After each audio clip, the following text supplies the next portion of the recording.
বাংলাদেশে কখনো বলা যাবে না যে জয় বাংলা জয় বঙ্গবন্ধু। এইরকম একটা সিচুয়েশনে দাঁড়ায় তারা বলতেছে কি যে শেখ হাসিনার ভয় নাই, রাজপথ ছাড়ি না। কত বড় সাহস হইলে পরে তারা এই জিনিসটা করে। আমাদের আইনজীবীরা কিভাবে কথা বলে, হাইকোর্টে এসে কিভাবে কথা বলে, ওনারা কি ভাবতেছে যে আমরা মাঠ থেকে চলে গেছি।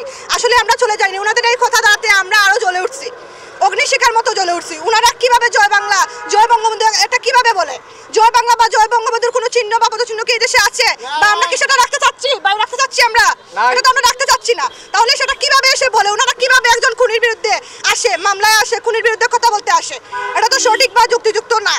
আমরা চাই খুনির তাড়াতাড়ি ফাঁসি হোক, আর খুনি সহ যারা আছেন তাদেরকেও তাড়াতাড়ি ফাঁসির আওতাভুক্ত নিয়ে আসা হোক। আর আওয়ামী লীগ বলতে এখানে আমরা কিচ্ছু চাই না। মানে আওয়ামী লীগ কেন থাকবে? ওনারা তো খুনি, তো খুনিদের বিরুদ্ধে কেন কথা উঠবে? খুনিদের বিরুদ্ধে কেন ওনারা লড়বে? এটা তো এটা আসলে ইয়ে করা যায় না, প্রশ্ন করা যায় না। ওনারা ভাবতেছে আমরা মাঠ থেকে সরে গেছি, আমরা সরে যাই নাই, আমরা আমাদের নিজ জায়গায় অবস্থানরত আছি। হয়তো একজন সরকার আমাদের দেশকে পরিচালনা করতেছেন, বা সরকারের পাশাপাশি আমরাও আছি। জয় বাংলা বা জয় বঙ্গবন্ধু বলার কোনো রাইট নাই আমাদের দেশে। বাংলাদেশে কখনো বলা যাবে না যে জয় বাংলা জয় বঙ্গবন্ধু। প্রত্যেক দিন আমরা খবর পাচ্ছি যে এক একজন ভাই বোন আমাদের মারা যাচ্ছে, যারা আহত হয়েছিল। এইরকম একটা সিচুয়েশনে দাঁড়ায় তারা বলতেছে কি যে শেখ হাসিনার ভয় নাই, রাজপথ ছাড়ি না। কত বড় সাহস হইলে পরে তারা এই জিনিসটা করে।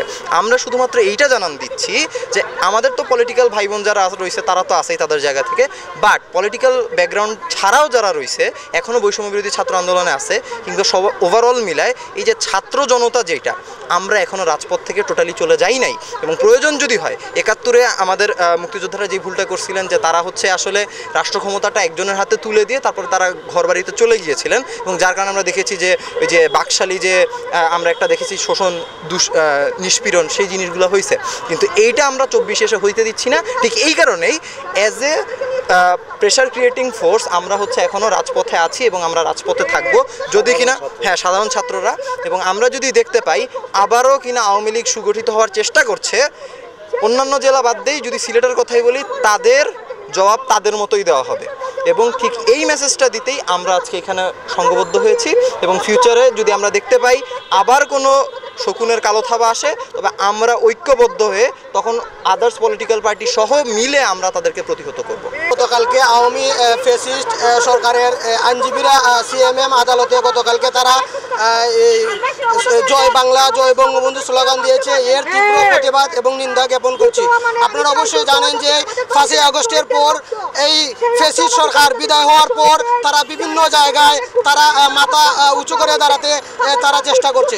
আজকে আমরা ছাত্র জনতা, সিলেটের বৈষম্য বিরোধী ছাত্র আন্দোলন, আমরা এর তীব্র নিন্দা জ্ঞাপন করছি। গতকালকে যে সিএমএম আদালতে আওয়ামী লীগের আইনজীবীরা যে আচরণ দেখিয়েছে, এই আচরণের আমরা তীব্র নিন্দা ও প্রতিবাদ জ্ঞাপন করছি। আমরা যখন আন্দোলন করেছিলাম, আমাদের যে সর্বশেষ দফা ছিল, সেই দফা ছিল এক দফা দাবি।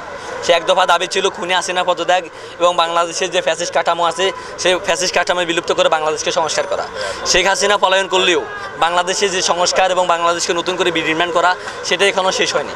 যার ফলে আমরা লক্ষ্য করে দেখেছি যে খুনি হাসিনা এবং হাসিনার যে ফ্যাসিস্ট যে দালালেরা রয়েছে, তারা ইতিমধ্যে যখন আমরা খুনিদের সহযোগীদেরকে আমাদের পুলিশ প্রশাসনের জায়গা থেকে গ্রেপ্তার করা হয়, তখন খুনি হাসিনার দোসরেরা আওয়ামী লীগের যে বিচারক বা বিচারপতিরা রয়েছেন, তারা তাদেরকে মুক্তির ব্যবস্থা করে দিচ্ছেন।